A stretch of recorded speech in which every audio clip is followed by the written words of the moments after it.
So Jim, we've just about finished the memorial service for your mate Ken Colbung, who you served with in Vietnam.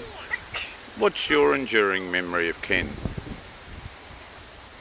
I have if you can, I have a vision of a voice. And the voice is speaking to me about people, country. And by country, I just don't mean the country Australia. I mean country being the Australian environment. I went to numbers of functions where Ken spoke and gave the welcome to country. And so often I got this feeling from Ken speaking about the nature of the land that is Ken's country.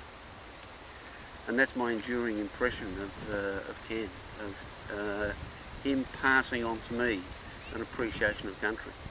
It's interesting, those functions you went to with him, many of those would have been in the city, but those Aboriginals still call it a welcome to country, isn't it? Indeed. Because they, and all Australians should, but Aboriginals perceive city as part of country. Oh, indeed. It is all part of the one, is the perception. And Ken was, of course, when I was a young soldier, and Aboriginal Australia was rising in the mid-60s, of course, Ken was starting his journey, his political journey at that time.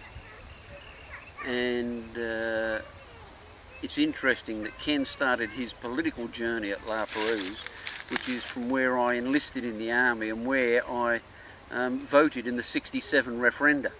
I always find you have markers in life, like most people know where they were when Kennedy died, and I know very well where I voted in the '67 referendum, and that was at La Perouse, which is, was certainly on that occasion the home of all blackfellas in New South Wales. When they came to the city, they went to Lapa. Yeah. And he was known also for his irreverence and sense of humour. Have you got any funny yarns to tell? Oh, well, there was the classic one where Ken says that he really didn't serve with the Royal Australian Regiment in Korea. Wrong unit. Hang on, Ken. You were with the regiment in Korea? No, mate. No. I was with the Black Watch. So were you over there with, rest in peace, Victor Isaacs as well? No. Because Victor served in Korea. Yeah. No, I wasn't in Korea at all. I was a Vietnam veteran. Just Vietnam? Yeah. Oh, sorry, I don't mean just Vietnam. Yeah. But I know a couple of guys, one of whom is a Yamaji man who served in Korea too with the 2nd Battalion. His son now works at Curtin Uni. I'm trying to think of his name. It escapes me. There are so many Aboriginal people who've served their country and then gone on to become... They've picked up something out of the army when they've done that, haven't they? Because it is extraordinary when you peel back this layer of self-confidence and say what lies beneath it. You find Rob Riley was in the Royal Australian Regiment. I think you'll find both the Eggington boys, their dad was a warrant officer in the army. And you find Reg Saunders, of course, of note from the Korean War, the first commissioned officer who was an Aborigine. His father was in the Light Horse in the First World War, and he was tongue-in-cheek used as an icon for the War Memorial display when they put it around about 5 years ago. And the cover story on it about Aborigines in war was "Too dark for the Light Horse." If you recall the icon, and it was Reg Saunders' father, as black as you ever could envisage. Remarkable. So even the army has a sense of humour. Oh well, yeah, sometimes. But back to Ken. Come on, yeah, back to Ken. Ken was I was at an occasion once where he was welcoming the then Health Minister to the Aboriginal Medical Service, which had just been opened in its new building in Perth. And there were two middle-aged ladies in front of me, one with blue hair, one with purple. And as Ken was regaling us with his welcome, as he always did, one of these ladies turned to the other one and said, "I wonder where they find them." They were both ministers' wives. Yeah.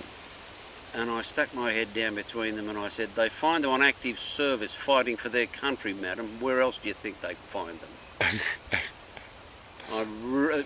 Things like that really, I have to voice my opinion one way or the other. Well, you were mates with Ken and also with the late Walter Maguire. Yeah.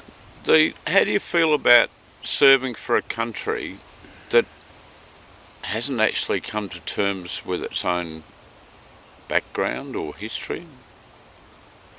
It is quite extraordinary that so many Aboriginal people have served, given that circumstance.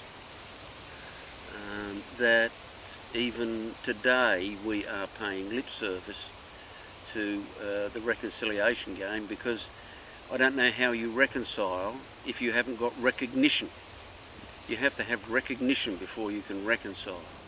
And how do we reconcile that we're still holding on to their stolen land? Well, it's I think you'll find the Hawaiians call it perfect title, and to have perfect title in Hawaii, the title deed for your land must have the name of an original First Nation person on the title deed, and then it is perfect title. Oh. Well, that's not dissimilar to British common law. No. Except the British Crown decided they could be the first people issuing the original titles. Well, British common law is very interesting, because originally I come from Jersey in the Channel Islands.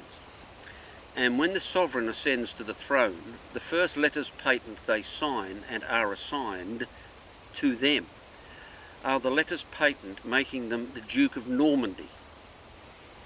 Because the Duke of Normandy, William the Bastard, invaded Britain in 1066, and without the letters patent as the Duke of Normandy, nobody in Britain from the sovereign down owns anything. So the title is made perfect by the signing of those first letters patent by the sovereign of Britain.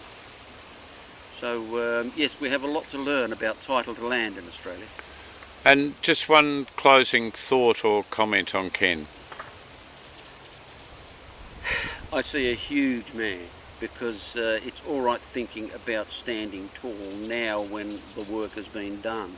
Ken was one of the people who had the spade and the pick of a sapper, and he did the digging and he did the hard yards. Thanks, Jim.